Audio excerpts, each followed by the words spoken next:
Hello বন্ধুরা, রান্নাবাটি চ্যানেলে আপনাদের সবাইকে স্বাগত জানাই। আজকে আমি পটলের ডাগা নিয়ে নিয়েছি। এগুলো দিয়ে আজকে আমি এগুলো দিয়ে অনেক কিছুই করা যায়।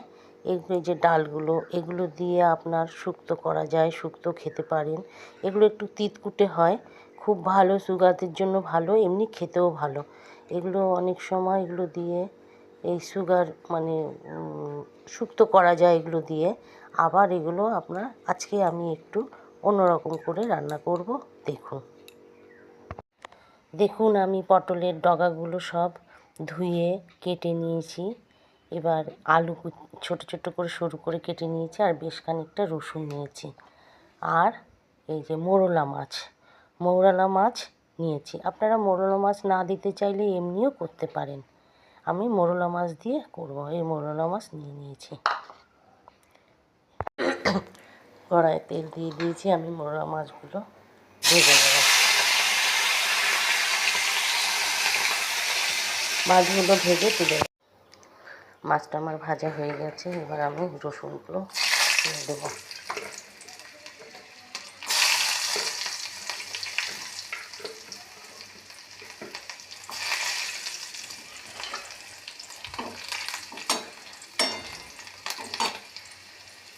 রসুনগুলো দেওয়ার পরে আমি আলুগুলো দিয়ে দেবো।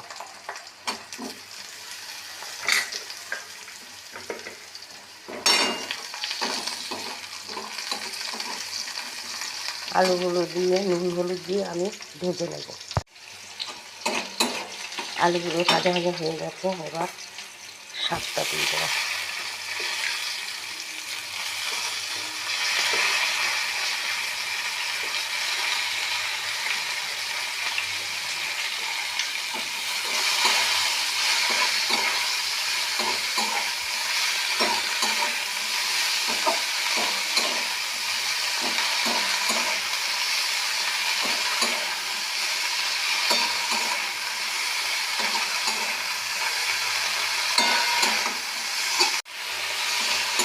শাকটা ভাজা ভাজা হয়ে গেছে।